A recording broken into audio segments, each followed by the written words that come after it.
Oh, all right. I'm gonna wait just a couple more minutes here.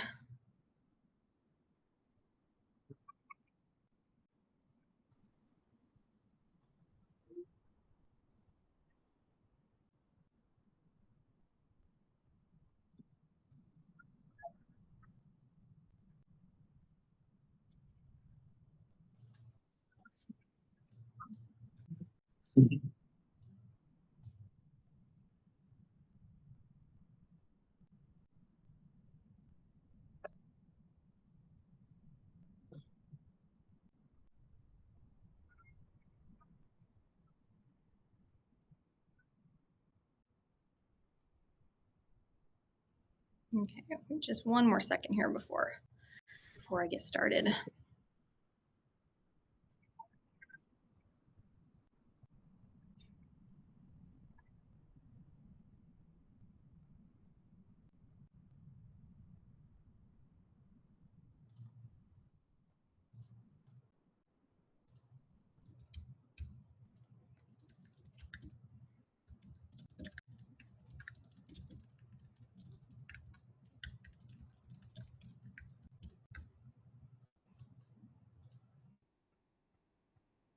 Okay, well, I think it's just, I don't know if you both can hear me, but I'm gonna just go ahead and get started if it's just gonna be the three of us. I'm Hey, just, yeah, I can hear you. It's like pitch black where I am right now. oh, where are you calling in from Australia? No, I'm actually in Indonesia. Oh, wow. Do you live there full time? Uh, 3 months of this year we're living here. Very cool. Yeah, Okay. Well, I think what I'm going to do is start by going over the questions that some of our members threw at me in school. And then you guys are just welcome to ask questions or interrupt me if you have anything while I'm going. And yeah, maybe I could start here about your guys' businesses or what you're doing. sure. So I run a coaching business for car detailers, pretty specific. So I help car detailers grow from from scratch and existing businesses. So my pastors, I have had multiple car detail businesses, and now I've kind of turned that into a coaching business. Neat. That's great. Um, do you run any paid ads or what do you do for client acquisition? Yeah, so really everything's been organic. We have just started paid, um, and we're doing like an awareness ad with a D like a call to action to DM us. Okay. That's our main funnel. Our main organic funnel is comment or DM, and then have setters to set appointments through the DMs. Are you using ManyChat, a ManyChat automation for that? Yeah, Very cool. Yeah, that's great. That's been very, very effective for a lot of different companies that we've worked with and companies that we don't work with as well. So other people in our space. Um, yeah, so I'll start on that because that was one of the first question that I got. So when it comes to DM ads, what's the most profitable setup you found so far? They also asked about the ad structure setup and audiences. So I kind of broke this down into three. And for the DM engagement ads, ManyChat is really working super well. And the two ways that we're doing it and that we're having our clients do it is posting a video that's like a 3 to 5 second looping video. And those generally get around 300 to 400 comments a piece. And so we're using ManyChat to DM links for all those. That's been super effective. And what you want to do is not really have the CTA in the video, but have the CTA be in the primary copy. So with videos, doing that with videos, you can also do it with images. That's been effective as well. So give not very much detail in the image, but then have the call to action be in the primary copy, which is that DM or comment your specific keyword.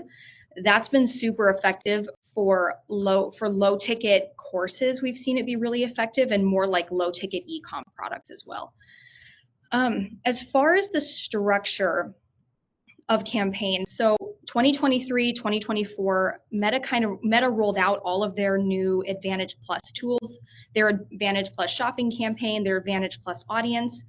And so what we've been seeing is that Meta is really favoring what we call consolidated accounts, meaning that there are only 2 or 3 very distinct campaigns in your ads manager. So I've seen the inside of some ads managers who are running anywhere from 500 to $1 million a month, and they only have 4 total campaigns and maybe like 3 to 5 ad sets within each campaign. And the 3 campaigns that I see most accounts running are, number one, it's going to be an engagement campaign. So that's an engagement objective, which they're very cheap to run. You don't have to put a lot of spend behind them, and they can be super effective when you run them alongside of like a leads campaign or a sales campaign. You've got your testing campaign, and then usually that lead or sales campaign. So those are the 3 big ones that you should try to hit, regardless of how much you're spending. So even if you have a lower budget, you can still run those 3 campaigns really super effectively. But I do recommend, even if your campaign objective for your testing is the same as the offer that you're trying to run, keep those campaigns separate. And I kind of wanted to go into each of those. So for your engagement campaigns, you want, as far as the audience setup goes, you want to go super wide. So we're spending about $6,000 a day on ads, but we only spend $200 a day of that on engagement. And those engagement campaigns really serve 2 purposes. So number one, it's to get your face out there.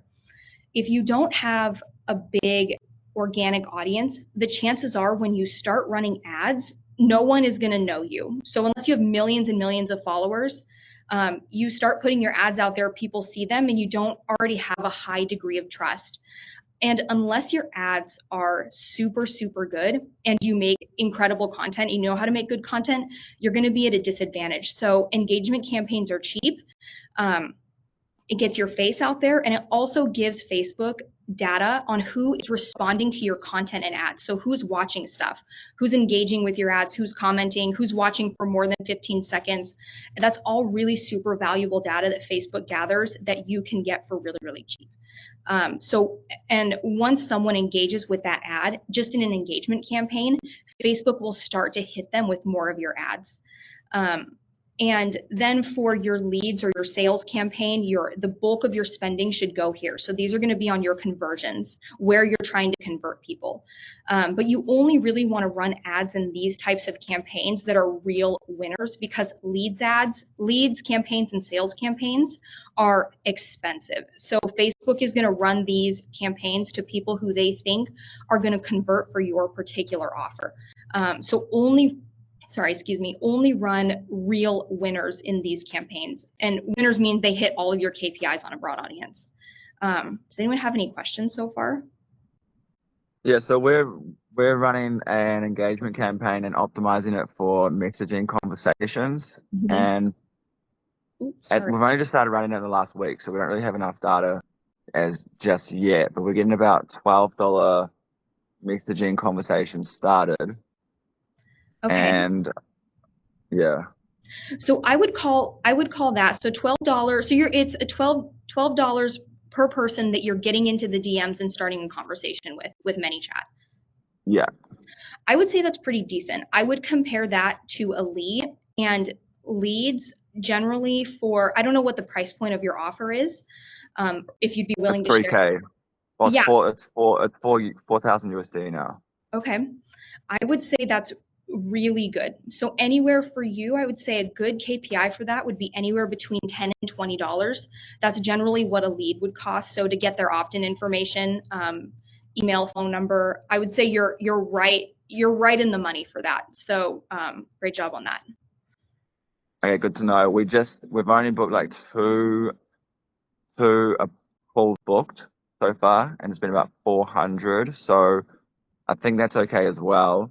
Yes. But obviously it's a lot longer of a process to book in a call from a messaging conversation. Yeah, definitely. So you're running a book a call funnel.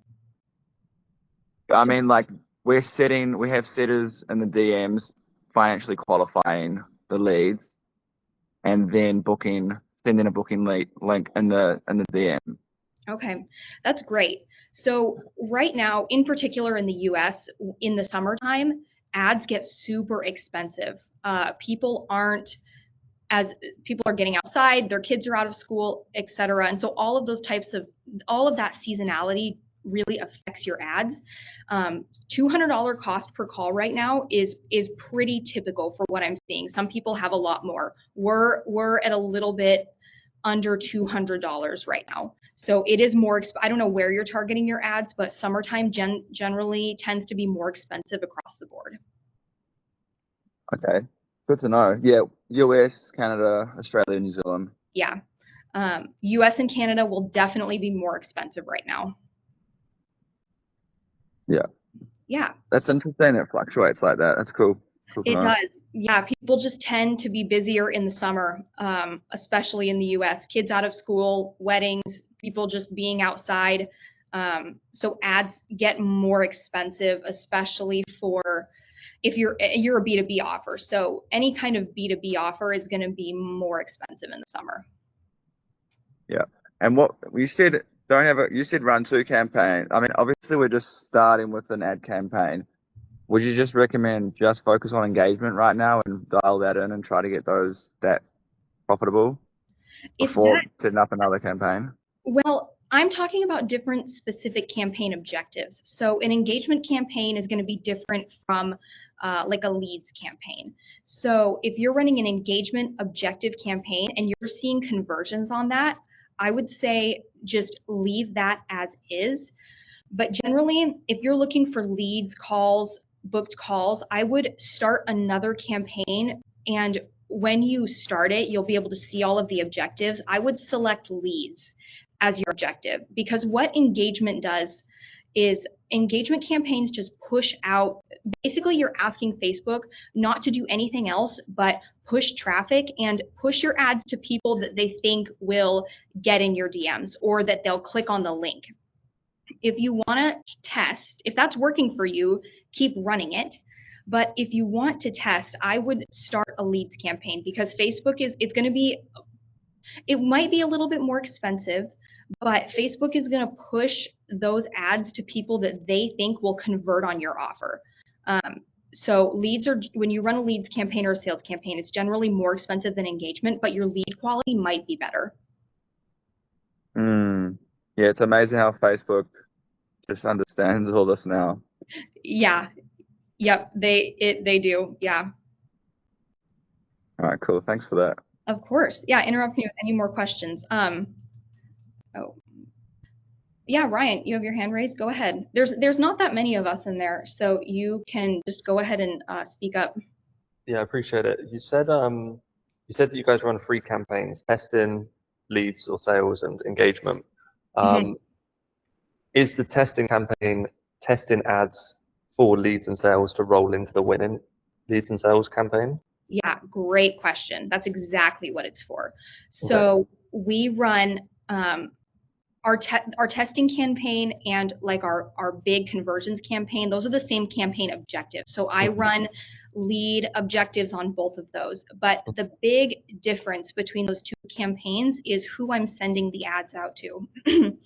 So for us, and this will differ based on the size of your account, but the general rule of thumb is that you want to test your ad creatives on a large, broad audience, like as broad as you can go, because those are going to be the hardest to convert. And so if your offer and your creative works on a broad audience, when you add a little bit of interest targeting in there, or you add some lookalikes, or you upload a customer list, however you do it, your creatives are going to do incredible. So what you do is you test them on a broad audience, see what's working on a majority of the people, and then you move those winning creatives into your you drip them into your your main campaign, those winning creatives. Okay. And in the winning campaign, is the ad set targeting what you mentioned, the interest and lookalikes and all of that? So you do broad for testing, then roll it into interests in the winning ones? Yeah, it depends. So everything depends. Everybody runs their campaigns and does their ads a little bit differently. So most of my answers are probably going to start with it depends. So it depends on how big your account is. So for us, interest targeting worked really, really well until we hit about 100K a month in spend. And so what happens is when you have really specific interest targeting, those audiences are small. And so if you're running the same 5, 10 ads on mostly these small audiences, and small is generally defined as about under 20 million is pretty small. What happens is when you have that really highly targeted interest audience, you see more ad fatigue. And so you start to notice that the ads don't work well, your KPIs aren't good, your link click-through rate is bad, all of these indicators that people in this audience have seen this ad a bunch of times. So if you're under that 100K a month, interest targeting and lookalikes are probably going to work super well for you. But as you scale your company and after you hit about 150K a month or so, you have to start making your creatives work on a broad audience because that's how you scale. So the smaller audience is just more difficult to scale your ads in particular when the audience is super, super targeted. Does that answer your question? Yeah, that makes sense. I mean, just for context, we're a marketing agency specifically for house painters. And we spend maybe 18 to 20 grand a month. And everything we're doing is interest targeting. We're basically targeting house painters or lookalikes of previous customer lists. And we're starting to run into that, the same interests have been kind of slowly getting worse for us. So I think maybe we need to make that graduation into broad, or at least test it, because we've never really tried it. Yeah, absolutely. I would say since you're a marketing agency and you could potentially help anyone all over the country who owns a house painting business, and there's a lot of them, I would send your ads out to a broad audience and see with no targeting and see what is working well. And you might be surprised at the results. You might have ads that did really, really well in your interest targeting, not do as well in your broad, and vice versa. So that would be my tip for you. Just run it. It doesn't have to be super expensive. If you're running 18 to 20K a month, you could probably run $50 to $100 a day on testing and see what's working on a broad audience, and run maybe 3 to 5 ads in one ad set together and to do that testing and see how that performs for you. Okay. What is your typical setup on the winning campaign? Is there a certain amount of ad sets? Do you do the ad sets based on different targeting? Is it like a retargeting ad set and then just a couple of interest targeting? How do you break that up? Great question. In our winning ad set, in our winning campaign, I generally have 3 to 5 ad sets running at a given time. And 2 of those are usually, I break our ad sets up between long form and short form. So I don't mix media when I'm buying ads. Video ads will always outperform image ads, and short form ads will always eat the spend if you run them with long form ads. So any ads over a minute. So I keep our short form ads and our long form ads in 2 separate ad sets. And then generally I send those out to broad audiences. So I have 3 to 5 short form ads and 3 to 5 long form ads in 2 ad sets. And I run those are my biggest budgets on those 2 ad sets, because I'm just putting our most winning ads into those ad sets and just letting those run on a broad audience. And then I usually will have one lookalike. Lookalikes work for some people. Some people they don't. You might just want to test it, but we do run around $1,000 a day in lookalikes. And then I do one other ad set that does have interest targeting, because that still works fairly well for us on a smaller budget level. So I do keep those in there as well. Okay. So what I noticed you mentioned there is you don't specifically do any retargeting ad sets. You just don't. let Facebook do the retargeting itself. Yes, that is one of the changes over the last couple of years that Facebook has made. Don't let anyone tell you to run retargeting because you don't need to. It's just a waste of money. Facebook retargets people who like or engage with your ads or have gone into your funnel at any point. They do that all for you now. Yeah, I'm assuming that's like an ad set budget campaign, not a CBO. You're controlling the spend for each of the ad sets. Yes, and that's really more of there's not CBO and ABO. There's not really that one is better than the other. It depends on what you like. Really, it's more of a media buyer preference.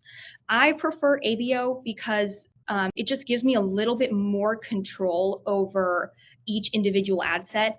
I personally don't like to give Meta any more control than they already have. And so I like to control as much as I possibly can. So I run ABO, but if you prefer to run CBO, there's nothing wrong with that. Okay. And one other question was, and this is something we've been struggling with, is we'll have like winning ad sets or winning ads, and then we want to either roll new stuff into that. Do you like say you've got an ad set and you've got 3 winning ads in a winning campaign, and then you get some new winning ads from testing that you want to roll in?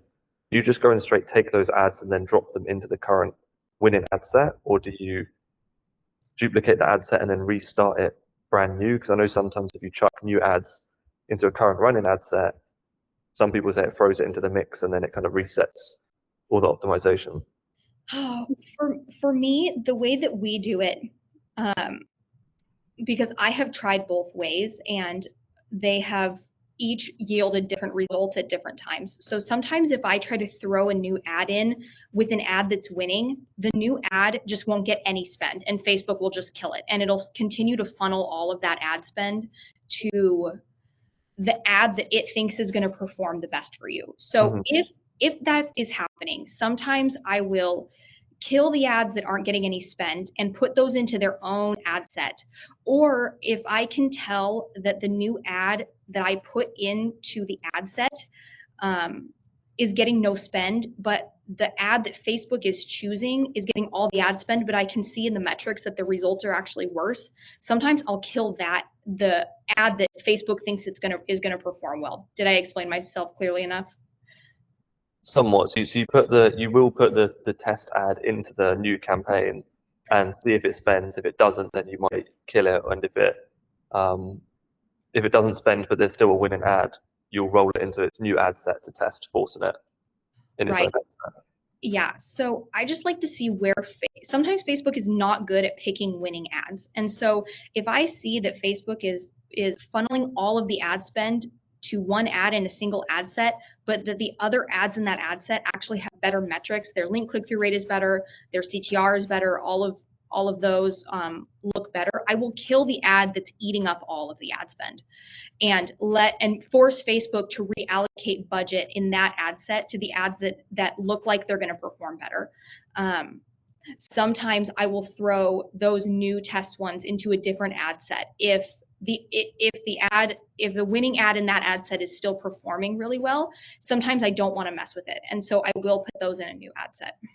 Okay. Yeah, I get your guys' ads all the time. Like I'm glad I do. I'm like actively seeing the ads and the different stuff you guys are running. What is your process on like testing ads, and then like are you trying to test a certain amount of ads a week then roll them into a new campaign? Are you like, say you've got an ad set with 5 winning ads already, are you trying to chuck more winning ads into that, or like are you waiting until stuff drops before you start throwing new stuff in? Because it seems like you guys have got a lot of new stuff going all the time, unless I'm maybe just seeing different ads. Yeah, so with that, if an ad set already has 5 or so ads in it, I will usually start another ad set depending on how that ad set is performing. So if it's performing well, I'm probably not going to touch it, and I'll just put those other winning creatives that have already been tested into their own ad set. This is different if anyone in here is running an Advantage Plus shopping campaign. I don't run these a lot, but a lot of people that I have heard from say that you can just drip all of your ads into there because Advantage Plus shopping is just one ad set in one campaign. So I've seen Advantage Plus shopping campaigns with 40 ads in them, and then people do just drip those in. But for me, if we're running 5 good ads in an ad set and we have another tested creative that I know will do well because I've been testing it already, I will usually put that into its own ad set and run budget behind that. Okay. And the engagement campaigns, can you do video views for those, or is that like engagement, just like clicking and likes? You could run video views on an engagement campaign. That would work. What about video views specifically? Which is, it's just, that's what we're running at the moment. We just have a campaign for like, 10 different video ads that we put as like $1 a day, and we kind of run those as like a branding, get people to watch our ads, and then we do try and retarget them at the moment. But I'm starting to notice that the retargeting's kind of becoming irrelevant. So I wasn't sure if when you said engagement, because you guys do a lot of videos, you specifically try and get the engagement to optimize for video views to get them to watch the video, or if it's just a flat engagement campaign just to like get them to interact with the ad. So I don't run my engagement campaign for video views. I actually run them for link clicks. That's my conversion goal. So you've got the campaign goal, which is engagement. My conversion goal is generally link clicks, because I want to see not just who is going to view the video, but who's going to be most interested to actually click the link. So any people that we would want to retarget are going to be interested enough by the creative, the copy, the headline to click the link. And those are the people that we want to go after, not just necessarily those who view the video because the video is entertaining for whatever reason. But we want to optimize for people who are going to click that link. And then those are the people that we want Facebook to retarget. That makes sense. Okay, thank you. I appreciate it. Yeah. And can I just confirm the retargeting theory? Are you saying retargeting people who have viewed existing ads, or retargeting people in your entire social media ecosystem, or both? Yeah, both. So what's going to happen, again, you don't need to run retargeting campaigns for the sake of retargeting. Facebook is doing that for us automatically. But Facebook's going to retarget anyone who has looked at your Instagram or looked at your Facebook or has clicked on an ad or has even just looked at an ad for a certain amount of time. Usually they'll start seeing a bunch of those ads. So anyone who looks at Daniel's Instagram is going to get retargeted by ads. So you don't need to run retargeting campaigns just to run retargeting campaigns. It's basically just wasting money. Interesting. Okay, that's good to know. That's really good to know. Yeah. Is that just because Facebook's AI is just getting so good at knowing who your customer is, who your ideal? Yeah. They're getting very good. They're getting extremely good at knowing who's watching you, who's going, looking at your funnel, who's interacted with you at any point on any of the things that they have visibility on, and then they're getting hit with ads.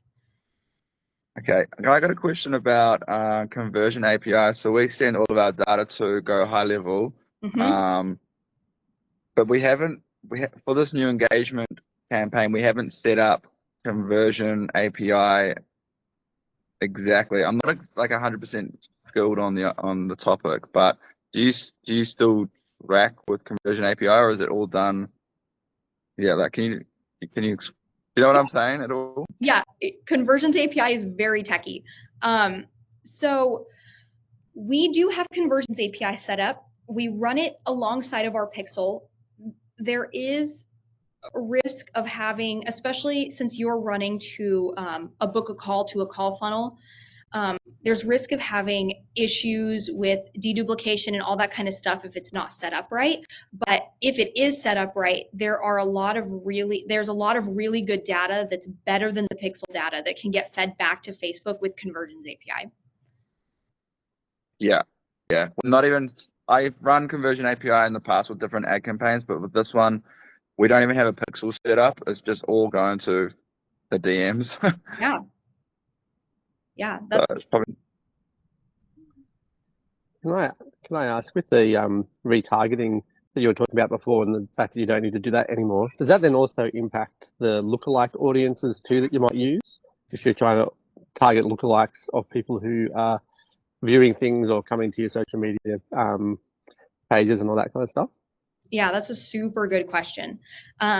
Some accounts are still having really good luck with lookalikes. Our lookalikes still perform pretty well. Some people's lookalikes do terrible, and their cold interest or their broad does better. I would run tests on lookalikes because they can be very successful.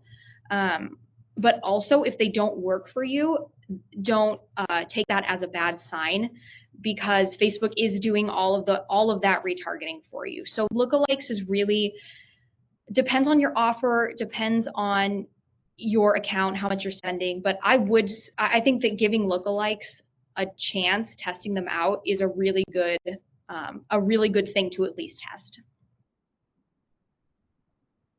Do you have a frequency KPI that you look for with ad fatigue, or do you just look at it based on conversion numbers? Good question. I will start to look at frequency only if I can see in other metrics that there's ad fatigue. So the only metric I really, really care about for us is cost per call. And we want booked calls. And if the booked calls are doing well, if we are still under KPI, at or under KPI on that, I won't look at frequency. But when I do look at frequency is when the cost per call is going up, and I want to know what exactly is going on. I start to get concerned if the frequency is over 4 to 5 is where I start to maybe consider that there's ad fatigue. But if you're running to broad audiences, you're not going to have an issue with frequency. Mm-hmm. If you're running smaller audiences, under 10 to 15 million, 10 to 20 million, frequency comes into play. But if you're running on big audiences, like over 100 million, you're not going to have any issues with frequency. So this might be, I don't know if this is a weird point or not, but like even talking about audiences of 10 million people, like we're specifically targeting house painters, and I think there's 150,000 of them in the US apparently. Mm-hmm.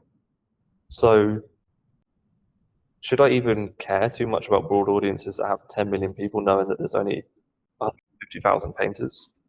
Like, would it make sense to keep running interests that are more likely to reach those people? Or do you just do broad to test the creative across lots of people still? Oh, in your specific scenario, my strategy would probably be to do run tests on broader audiences just to proof the creative. But as far as interest targeting goes, I would try to stick to that interest group and then see if there's any other people you can help. Like, could you help? I'm assuming you're talking about residential painters, house painters. Yeah, our sole niche is residential painting companies. But could you help commercial painters? Could you help any other type of maybe industry, any type of other construction niche or anything like that with their marketing? No, we're very niched. We're very specific with who we target. Like, we'll help people that do like epoxy floor coatings. That kind of goes under painting companies. Other than that, we don't go out the spectrum of it. Yeah. Well, then I would probably stick to interest targeting for the bulk of your ad spend, and interest, and I would also test lookalikes as well. Okay. Okay, thanks. Yeah. Sorry to go back to conversion API, but can we set that up with engagement objective, with an engagement campaign? I'm not 100% an expert on the conversions API, but from what I understand, there's only a few things, especially if you're running high level. We're also in high level. There's only a few things that you can do in high level, and one of those things are you have to use the instant forms when you're running that in Facebook. So if you're running those instant forms with an engagement campaign, you should realistically be able to do that. And then you can also do it for scheduling appointments as well, as what you can run that conversions API on, at least in high level. Yeah, okay. I think that's where I'm finding confusion, because we're not running an instant form or a messenger conversation form. Mm-hmm. it's just like a keyword, and then our setters are like in the DMs. I'll have to talk to an expert. It's pretty techy. I would definitely get someone Mhm. who understands how to set up the conversions API and who understands high level. Yeah, But you could probably find someone like that on Fiverr or something. There's a lot of people who know how to do it. yeah, I appreciate that. Thank you. Yeah. Okay, so one of the other questions, I just want to get through these so that I can make sure we have this recording up. Someone asked about, can you dive into the strategy around creative testing, how you allocate budget and percent of total spend? And we've already sort of talked about this, but a lot of ad agencies will tell you to like film 10 hooks and then use the same body of the ad to reduce creative fatigue. We don't generally do this because we're good at making content, and using like a slightly different hook or slightly different editing isn't going to make up for not having a good creative. And if the creative is really, really good, it's not really going to make enough of a difference to matter. So usually people that recommend this aren't really good at making organic content. And if you know how to make good content, good organic content, your ads are going to perform really well. So for each of us, each of our ads has its own like very specific angle. And this does make creating ads a lot more time consuming, but for us, it's worth it. And for Facebook ads, because it's using AI to analyze all of the content of the ad, Facebook is really leaning on the creative. So if you have like good language, clear direction, and Facebook can see that people are watching it, you'll be able to spend hundreds of thousands behind a single really good ad. Like our best performing ad, we've probably put over $500,000 into that ad, and it still performs really, really well. And it doesn't have any real signs of creative fatigue when we run it on broad audiences. Yeah. So another question from you is, who do you go to learn about paid ads?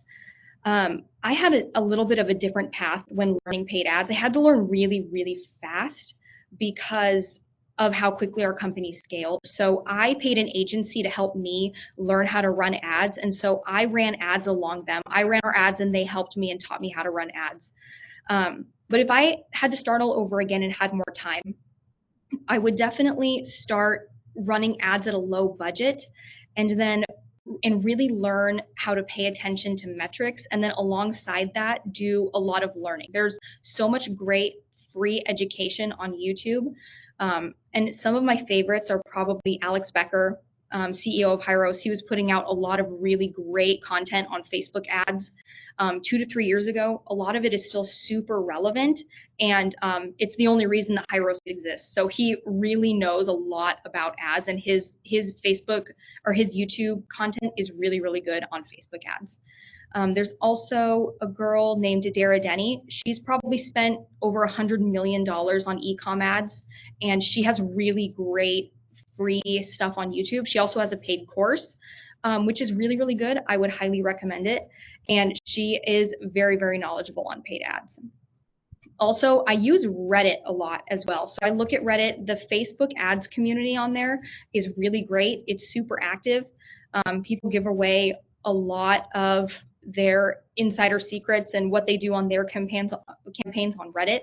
So those are probably the 3 sources that I would start with. And then don't be afraid to lose money, because you're going to lose money at the very beginning. I probably blew $50,000 on my education, and you're not going to be perfect at the beginning. So just start running ads and learn how the Facebook Ads Manager works, learn how to look at your metrics, and you can learn a lot by just doing it hands-on. You're definitely going to lose money for sure, so you can't be afraid, but that doesn't mean that you can't not run ads.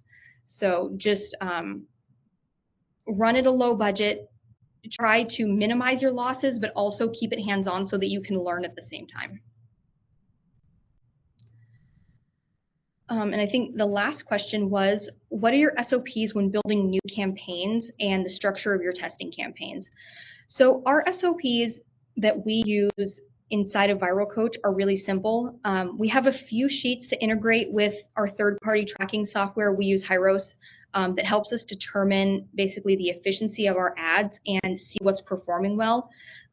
We have a creative tracker for all of our creatives, all of our new creatives, our copy, our headlines. We make sure that we keep track of all of those and what things we're testing and what things we're not.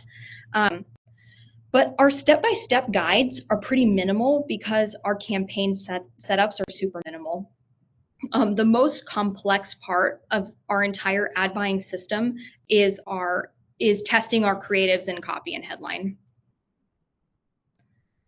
Where do you track all of the ad creatives, copy, descriptions? Use like a sheet or? Yeah, it's a Google Sheet. It's really straightforward. It's just links to all of our copy, all of our videos, a pretty straightforward system for keeping track of creatives that I know are winners, of headlines and primary copy that I know are winners. So very straightforward. Do you have a template or anything like that in this course? I learned today, so. I don't have one, but I could certainly make one. It wouldn't be too difficult. That would be awesome. Yeah. Write that down.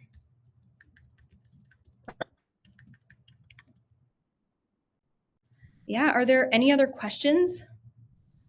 Yeah, do you guys do much advertising on like TikTok and Google Ads as well? And how does that compare with what you're doing on Meta? We have put a few $1,000s behind TikTok ads. They really weren't successful for us. We wanted to focus primarily on Meta ads. We don't do anything on TikTok right now because of the price point of our coaching offer. TikTok, I think that's probably part of the reason that TikTok wasn't incredibly successful for us. Meta seems to work better. We do run YouTube ads, not at the magnitude that we run Meta ads at, but we do run some YouTube ads. And that has been fairly successful. So far, Facebook ads have been the best.